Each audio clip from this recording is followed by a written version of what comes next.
All right. Hello, everyone. Brett Hoagland here with Top Hat Creative Marketing. I've got Peter Brissett with Digital Marketing Dude with me today. Hi, Peter. How's it going, Brett? It's going really good. Excited to talk about websites today. Yes, sir. We do these live interviews to cover things that'll help small businesses understand what they need, maybe do it themselves, maybe get some help deciding what they need to do. So that's what we're all about today.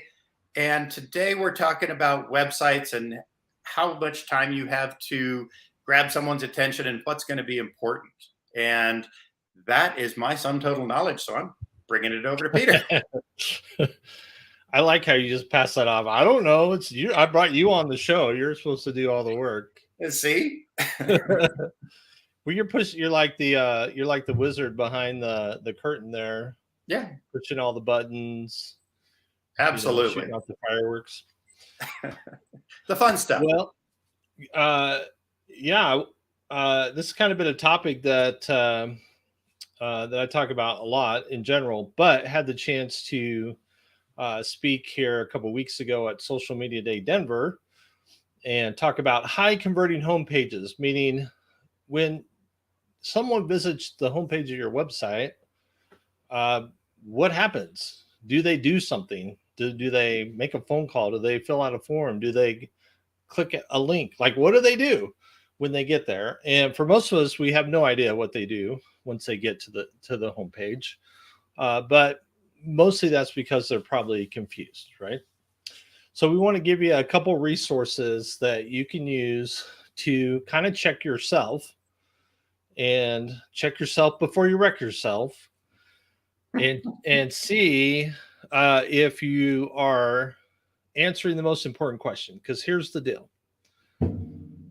When someone lands on your homepage, you got 7 seconds. You got 7 seconds for them to know, is this for me? Do you solve the problem I'm trying to solve? And what do I do next? Makes sense. So that's what you got to solve in that 7 seconds. So we've got a couple of resources for you. If you want to share the screen, Brett. Sure. And that's a big ask to get something done in 7 seconds and answer all those questions. It's a ton, but you can do it. And we'll give you a couple tools to help you with this. So we've got a couple of links in the chat. If you check that or a link to this page. So I created this for the Social Media Day Denver event, and it's got a few tools here. So let's just talk real quick about some of these tools so that you know what to do with these. So this first one here lets you score your current website. And it's going to give you a few key categories here once it loads.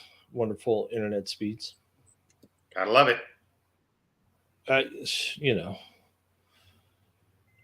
can't make it any faster than it is, but here we go. Yep. And while you're doing that, I will put the link right there. Awesome. In case people don't see it on the chat, it's at the bottom of the page. So this is a tool with different things you can use going to this webpage. This is one of the things on resources. So most of this I've got through digitalmarketer.com, through their lab and their training. I'm always learning more and educating myself. They got some great tools. So here's the different grading elements you want to look at. Top section of the website, the imagery, the top menu, call to action, the body, how you're building trust, and the footer. So these different areas are how you can score your site. So when you go and take a look at your site, read these options here and go, okay, my top section of my site has a good headline and subline and supporting imagery and a good call to action and clearly answers the question, who's this for? What problem does it solve? And what do I need to do next? So if that's the case, give yourself a total of 4 points. But if it's over here on this side and it's like, oh, the copy and imagery provide no immediate details about the problem, the product service solves, it's not obvious what it is or what I should do next. Well, then probably give yourself a 1. And then you can score that. So this is a good kind of cheat sheet to help you with that. We'll get to the 7-second review here in a moment. High converting homepage template. This is a Google Doc. What you do with this one is you'll copy this over. So this is going to be a read only. So you got to click on make a copy. And this is just a document that is in text, and it's a template. It gives you, here's what should go where on your homepage. All you got to do is fill it in, and then you can completely revamp the homepage on your website. So I'm going to let that load. This is a swipe file. So this is an example of a number of different websites, kind of before and after. So you can see some good examples.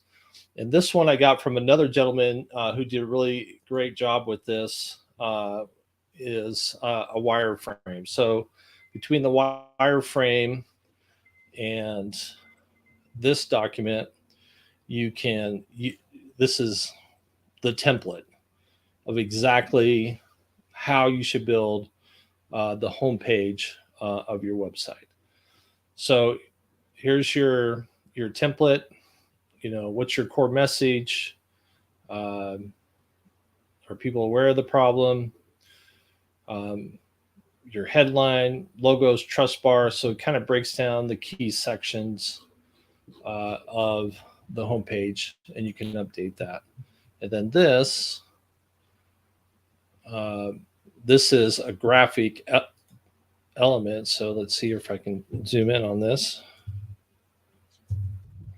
So while you're doing that, I like the fact that you've got all of these tools. So it's not just a magic carpet or a waving a wand in the air trying to figure out, oh, what do I need to do? These are very specific things that you can look at your existing website, see if you've got already, and decide, do I need to do something? Do I need help? Do I feel like doing all of this? Do I have all of this? And it's all very cut and dried right there. Here's what makes successful websites and how to convert in 7 seconds. Absolutely. Yeah. And this has all been taken from, multiple designs, literally hundreds, thousands of websites, copywriters that have worked on this. So we're just kind of coalescing all the best information that we have out there of how things should be today. So again, this is a basic wireframe that kind of gives you the layout of how the homepage should look. And then obviously you want to make it, the text and image colors match your particular branding. All right. So where you can get some help from some folks, and you can rally, your best friends, your enemies, whoever you want to, and do the 7-second review of your homepage.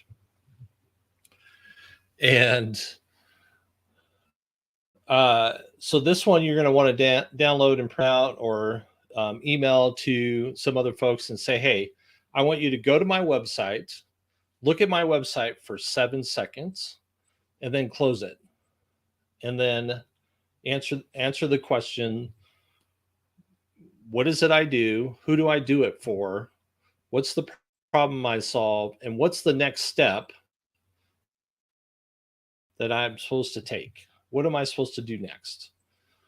And this worksheet, they can fill out. So if you email it to them, they can actually type in here. Very cool. The feedback. So what's good to give them is, here's the core customer that we serve, and here's the problem that we solve.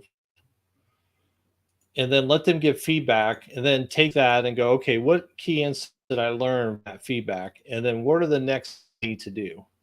What's the first thing I need to change on my homepage? What's the second thing I need to change? What's the third thing I need to change? And use this as a good tool for you to make those adjustments. But let them have this document, and then give them 7 seconds, 8, 9, 10, maybe 10 seconds to look at your homepage and then give you the feedback and really try to answer those questions. Did I know instantly who this is for, the problem that gets solved, and what I need to do next? Was that clear? Was it confusing? Were there too many options? Was there a pop-up that came up in that first 7 seconds that distracted me? What happened in that process of looking at the homepage of the website? So Very cool. that really is the tools that instantly, just from doing that basic little exercise, you'll make your homepage probably 50 times better than it is today. It's going to be much more focused. It's not going to be perfect, but this is an iterative process where you go through, you do it once, you get some feedback, you go through and work on your messaging. So one of the things I talk about a lot when it comes to websites and marketing in general and marketing strategy is, what are the things I own versus the things that I rent when it comes to digital marketing assets. So we're renting space on Facebook. We're renting space on Instagram. They can kick us off those platforms anytime. But the asset that we own first is our branding and our messaging. So if I don't know that well and have that clearly mapped out and have my marketing strategy figured out, that's where you got to start. Get that figured out and know what that is, because you can work on that anytime. You own it. You have complete control of that. You can always improve that, make it better, spend more time on it. That list of names, that database you build, you own that. That belongs to you. You should always be building that database. And then thirdly, your website, you own that. That's your asset. Make it the best it can be. Use tools like this. Spend more time on your website. Make it work for you. Make it an awesome tool that helps people figure out if they should do business with you or not, if they should take the next step with you, and make it a really super effective tool in this part of your overall marketing arsenal. Absolutely. And having an outside opinion or opinions, getting those from people, whether they're professional or friends, relatives, enemies, as you mentioned, can really help too. One of the other things I picked up on Social Media Day was, once you get through the fact of what I do and what I provide, people want to know who you are and they want to understand you. So giving them some insights into who you are and having that show through on your page is really relevant, I believe. That's one of the things that I really took away from Social Media Day, is that as long as you check the box with what you do, okay, now why do I want to do business with you? Well, I want to do business with you because I have things in common, or what have you. Well, and that gets to the second most important page on your website, which is your about page. Exactly. So it's usually a forgotten page. We don't really put a lot of stuff there. Man, that is a page where you can really make that impact and really talk about who you are and who you are as a company and who you are as a person, your team or whatever it is. You can really have a lot of fun and really have a really awesome about page. And really is probably, might be a third. Maybe your contact page is a second most important, but definitely second or third is that about page. Yep. And I actually saw something really relevant from Jen, who put on Genway, who put on the Social Media Day, posted yesterday or day before on Facebook about don't post political things, don't post how you feel about stuff. And she took the exact opposite stance. And that is, show who you are, show what you do. You want to work with people and like-minded people. You don't want to work with people you're going to have a hard time with. And it's going to have a lot better synergy. You're going to have a lot, a clientele that you really get along with a lot better. And I didn't agree with that at first, and I'm sort of coming around to that. So really interesting. Go ahead. Yeah. So there's a little strategy behind that, because, you're being authentic. So you're attracting like-minded people, so people that are going to be easy to work with. But there's another layer to that, in that, they're in that same circle too. So, we forget that we have to think about how can I help my next client bring me more clients. And so that kind of goes to that level of strategy of going, I'm setting this up so I fully expect them to give me referrals. Like, they're going to have a great experience working with me. And so that's another way to kind of have those affinity groups that really help kind of grease the wheels, bringing more referrals in that way. So, but tie it to your strategy. I mean, make sure it connects to the reason why you're doing things. Exactly. Well, I really like this tool you've put up here. I still have it on the screen, www.dmddude.com SMD/SMDS, I'm sorry. And I'll put that in the comments of the Facebook page in case it didn't get there. But I really like the ability to have concrete things, because so much in our line of work, well, you just have to wait and see. It's all secret sauce, and there's Right. you never really prove anything because it comes from so many different sources, so on and so forth. Yeah. Yeah, that's true for a lot of things, but being able to actually take a look at this and go, here's what I need, here's how I need to do it. Am I missing these things? Do I have these things? Can I do it? Do I need help? All that stuff, and it's right there for you to be able to answer yourself. I really appreciate that, Peter. Yep. Yeah, no, it helps me. So there's nothing I do in this business that I don't have a template or a methodology of something we've done before to make it easier and faster and get the results that you want. And so it just makes everything work. It really does. All right. Thank you for your time today. Thanks everyone for watching. Really appreciate it. Hope this helped you out. And we will be back next month with Peter. You have a good one, Peter. Thanks a lot.